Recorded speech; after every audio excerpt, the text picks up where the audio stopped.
Muy bien, vamos a iniciar una grabación de lo que sería una conferencia preliminar a una conferencia más extensa que estoy preparando sobre el espacio y el tiempo.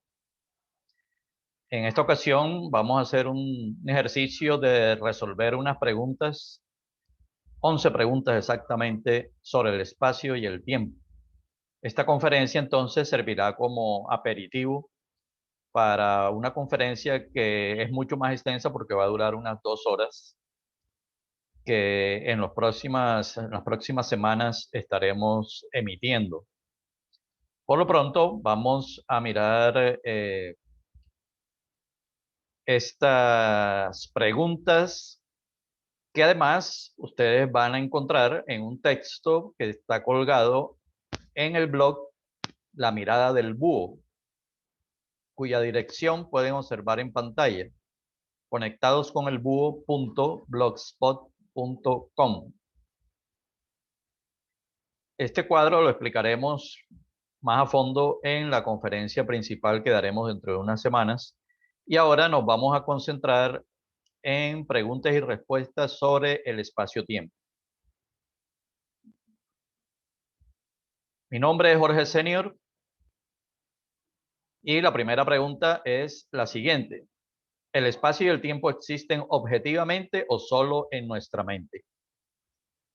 Este es el problema de la objetividad y subjetividad en torno al tema del espacio y el tiempo. La segunda pregunta es, ¿en ausencia de materia existen el espacio y el tiempo? Este problema es el de la existencia independiente o el debate entre substancialismo versus relacionismo, que no hay que confundir relacionismo con relativismo que veremos después.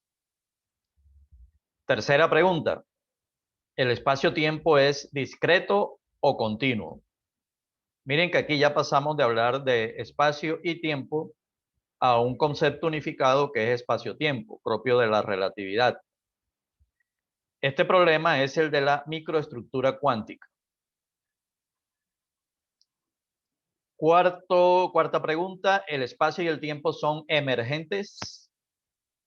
Esto viene a ser como un resumen de las dos preguntas anteriores, pero utilizando un concepto más reciente, más moderno, como es el concepto de emergencia, que podría conectarse con el relacionismo de hace el siglo XVII en adelante, o podría conectarse con la idea de la gravedad cuántica. Quinta pregunta, ¿espacio y tiempo son entidades separadas? Este es el problema de la doble naturaleza de espacio y tiempo.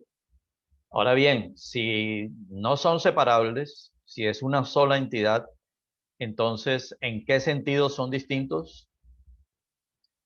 Sexta pregunta, ¿el tiempo fluye? Otra manera de preguntar más o menos lo mismo es, ¿existe solo el presente? Este es el debate entre presentismo y eternalismo. Ahí en el eternalismo se habla del concepto de universo de bloque. Séptima pregunta, ¿qué define el sentido del tiempo? Este es el problema de la flecha del tiempo. Coloquialmente decimos la dirección del tiempo. En realidad la dirección tiene dos sentidos. Octava pregunta, ¿el espacio es un mero escenario inmutable y pasivo? Complementada con la siguiente pregunta, ¿un punto espacial permanece idéntico a sí mismo a lo largo del tiempo? Este es un problema claramente newtoniano, es el problema del carácter absoluto del espacio.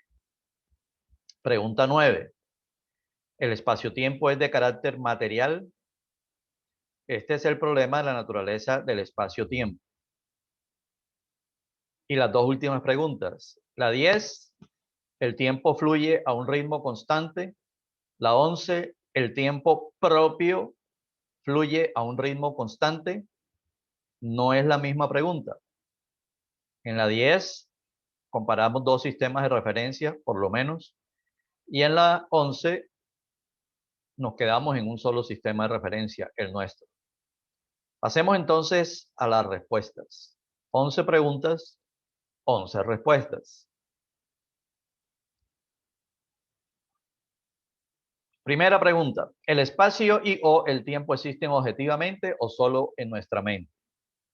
Agustín de Hipona, más conocido como San Agustín, David Hume, Manuel Kant, dan respuesta subjetivista a esta pregunta. En realidad, esta ruta no tiene importancia para entender el espacio o el tiempo como tales, pero da pie a múltiples investigaciones empíricas, investigaciones científicas en psicología y en biología. Aquí el problema sería otro, por ejemplo, cómo un animal percibe o calcula el tiempo o el espacio, particularmente el Homo sapiens. Otros problemas similares serían, por ejemplo, investigar sobre los ritmos biológicos, sobre los ritmos de las células o de las bacterias. Obviamente queremos concentrarnos sobre todo en el caso del tiempo psicológico del Homo sapiens, trabajos como eso los hizo Jean Piaget, por ejemplo. ¿Cuál es la respuesta actual? El espacio y el tiempo tienen existencia independiente de los sujetos humanos o de cualquier otro sujeto cognoscente. Segunda pregunta. ¿En ausencia de materia existen el espacio y o el tiempo?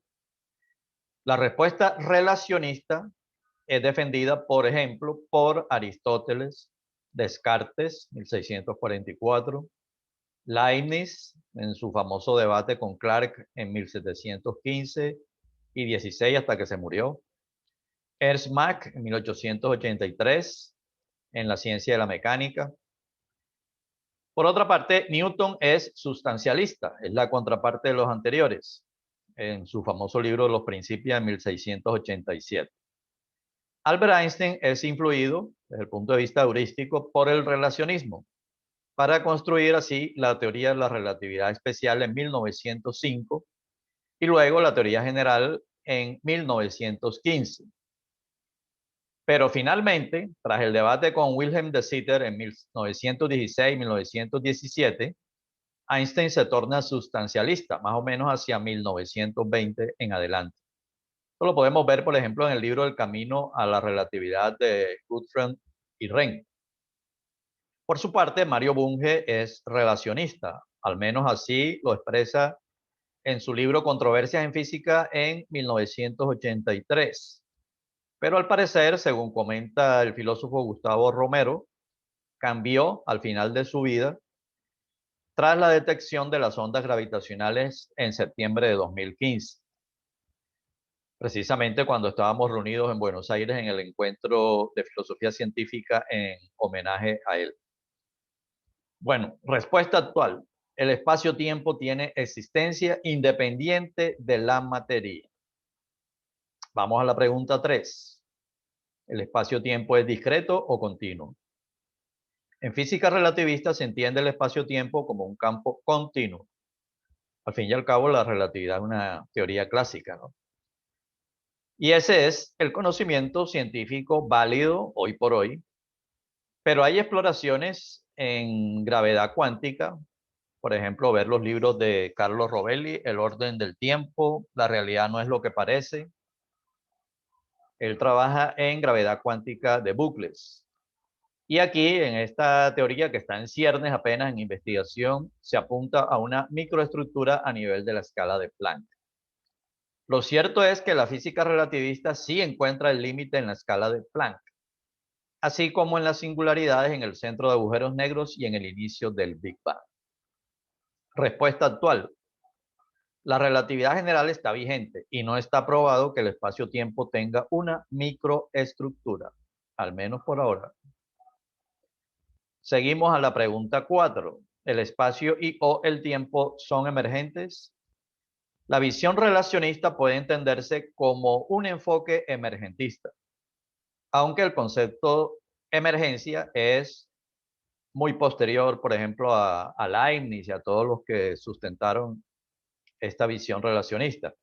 Este concepto, el de emergencia, aplica mejor para la gravedad cuántica de bucles, la que acabamos de mencionar, por ejemplo, en los libros de Carlos Rovelli. En esta teoría, en ciernes, se concibe el espacio-tiempo como emergente a partir de una microestructura, pero eso aún está en investigación. Respuesta actual, la misma de la pregunta anterior. No hay prueba de emergencia por ahora. O sea, la cuántica no ha podido con la gravedad No ha podido reemplazar a la relatividad. Pregunta 5. ¿Espacio y tiempo son entidades separadas? Bueno, siempre se consideraron entidades separadas hasta Einstein y Minkowski en 1908. Hoy está claro que constituyen una sola entidad, el campo espacio-temporal. Bueno, el concepto de campo espacio-temporal es unos años más adelante de 1908, ya con la relatividad general.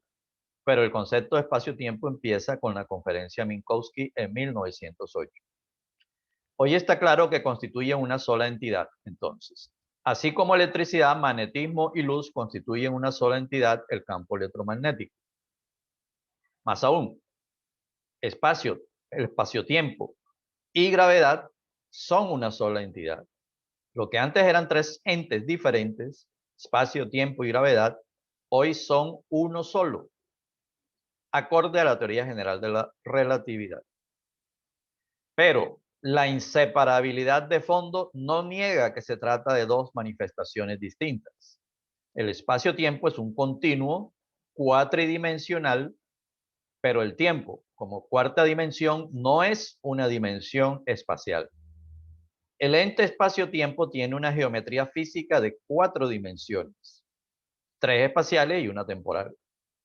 El componente espacial y el componente temporal son relativos al sistema de referencia, pero el intervalo espacio-temporal no. Respuesta actual a la pregunta: espacio, tiempo y gravedad constituyen una sola entidad. Son inseparables, pero el tiempo no se reduce a una dimensión espacial. Bueno, esa distinción entre tiempo y espacio actualmente todavía tiene un toque de misterio. Lo cierto es que se trabajan conjuntamente, como un solo campo. Vamos a la pregunta 6. ¿El tiempo fluye? ¿Existe solo el presente? Este debate sigue abierto, pero parece imponerse el eternalismo, a pesar de lo contraintuitivo. Es que en la vida práctica todos somos presentistas. Einstein, al final de su vida, negaba el fluir del tiempo. Eso lo hace, por ejemplo, en una carta, de manera informal, no en un paper. Un pronunciamiento que algunos confunden con la negación del tiempo objetivo.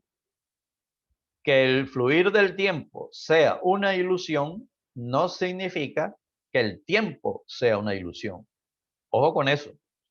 Que el fluir del tiempo sea una ilusión no significa que el tiempo sea una ilusión. O sea, no confundir el tiempo mismo con su fluir, porque puede haber tiempo sin que haya flujo, que es lo que vamos a ver a continuación, la opción eternalista.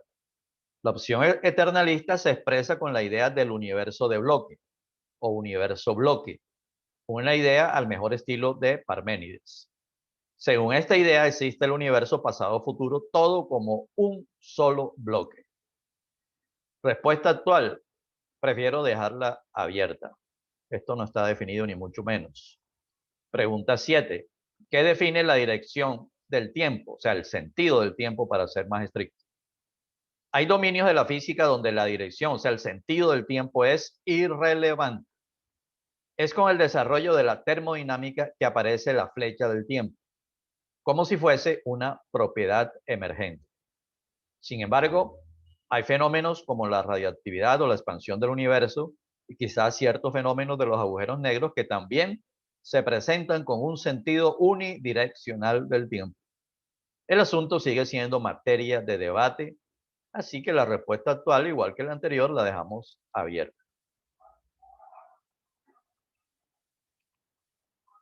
Abierta significa no lo sabemos, así de sencillo. Pregunta 8. ¿El espacio es un mero escenario inmutable y pasivo? ¿Un punto espacial permanece idéntico a sí mismo a lo largo del tiempo? El único que defendió la idea de espacio absoluto fue Isaac Newton. Sin embargo, su impacto fue tal que la idea terminó siendo aceptada gracias al enorme éxito predictivo de su dinámica. Sin embargo, hoy sabemos que la dinámica de Newton no exige el espacio absoluto. Ver, por ejemplo, el libro de Tim Maudlin, el libro Filosofía de la Física, y también el libro El camino a la realidad de Roger Penrose. Ese concepto metafísico que Newton utilizó para poder desarrollar su dinámica fue como un andamio, del cual podemos prescindir una vez aparecen nuevas herramientas matemáticas. O sea que se puede reformular la mecánica de Newton sin utilizar el concepto de espacio absoluto. Pero a Newton le tocó usar ese recurso metafísico porque no tenía las herramientas matemáticas que sí tenemos hoy. El espacio absoluto de Newton tiene 4 características. Una, existe objetivamente, esto es, con independencia del sujeto. 2, existe con independencia de la materia, lo cual choca con la tesis de Leibniz. Y ese fue el debate de Leibniz con Clarke. 3, es un escenario inmutable y pasivo. O sea, no cambia nada ni nada lo cambia. 4, cada punto espacial mantiene su identidad a través del tiempo, lo cual choca con el principio de relatividad de Galileo. De hecho, Newton fue un retroceso, en cierto sentido, un retroceso respecto a Galileo, que ya había planteado un principio de relatividad, así sea a una escala pequeña.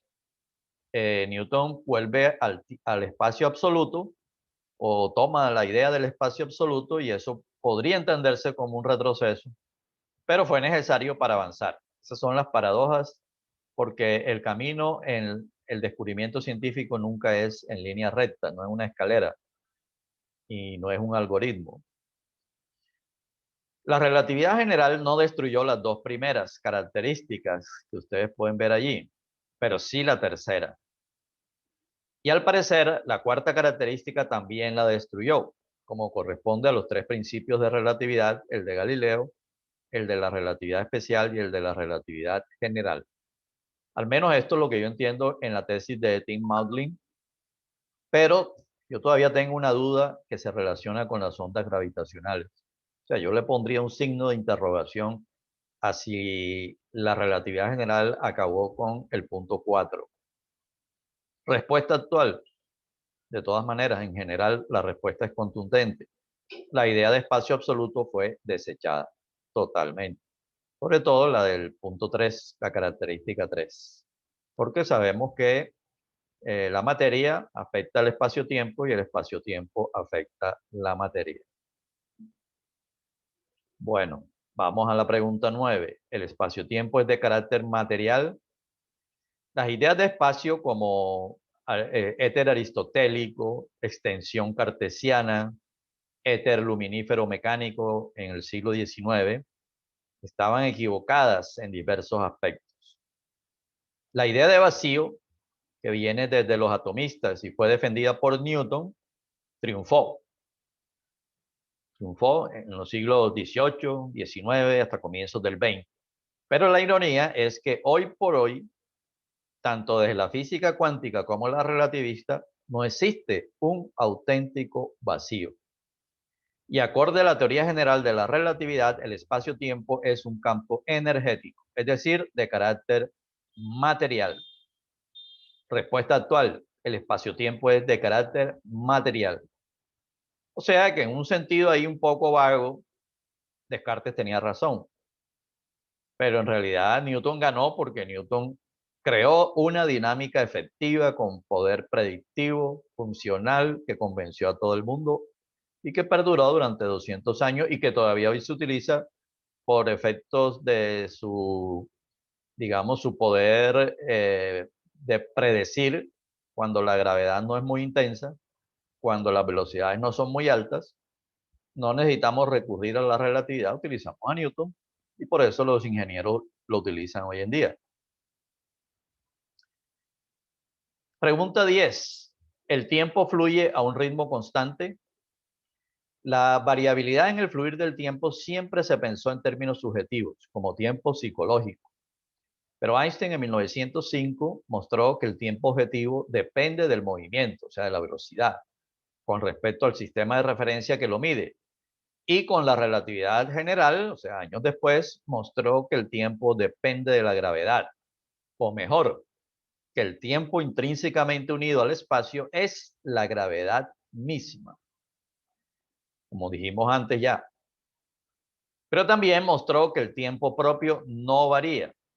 El ritmo del tiempo varía entre sistemas de referencia que se muevan entre sí, pero no hay ningún cambio de ritmo observable o medible por un reloj o un ser vivo en el sistema de referencia propio. O sea que uno puede ir casi a la velocidad de la luz en una nave espacial y no va a notar ningún cambio en el tiempo. Solamente cuando se vuelva a encontrar con el sistema de referencia del cual partió, va a notar que, por ejemplo, acá en la Tierra pasaron muchos más años que lo que pasó o sintió la persona que iba viajando a velocidades cercanas a la de la luz. Esa es la famosa paradoja de los gemelos.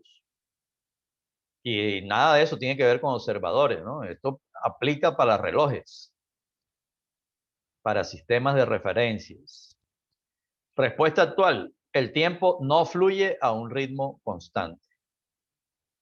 Estamos hablando de sistemas de referencias diferentes.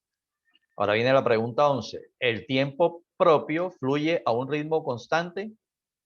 Aquí ya no estamos hablando de sistemas de referencia diferentes, sino el propio sistema de referencia donde uno está. En 1918, Hermann Weyl exploró un desarrollo matemático que llevaba a la extraordinaria conclusión, bien extraña, de que el tiempo propio y la masa eran, entre comillas, dependientes del camino. Es decir, que eran afectados por su historia en el espacio-tiempo. Eso que en los diagramas de espacio-tiempo llamamos la línea de universo, de la partícula. Entonces imagínense que la masa de los protones de un protón fuera diferente a otro dependiendo de la historia de cada uno. Eso obviamente los experimentos en física demostraron lo contrario. Entonces Einstein no puso objeción a la construcción matemática que parecía ser consistente, pero sí a su conclusión física que era contradictoria con los experimentos. Entonces fíjense que algo puede ser matemáticamente correcto, pero no físicamente correcto, porque la matemática es una ciencia formal, no se refiere a la realidad. Respuesta actual: el tiempo propio es absoluto. Y es uno de los varios absolutos que hay en la teoría de la relatividad. Bueno, hemos terminado con este aperitivo. Barranquilla, 26 de febrero de 2021. Los invitamos, si quieren leer este escrito, al blog La Mirada del Búho, que está en la dirección conectadosconelbúho.blogspot.com. Y dentro de algún tiempo estaremos anunciando lo que será la conferencia extensa de aproximadamente 2 horas. Vamos a trabajarle. Pero eso será por allá cerca de la Semana Santa. Bueno, nos vemos. Hasta luego.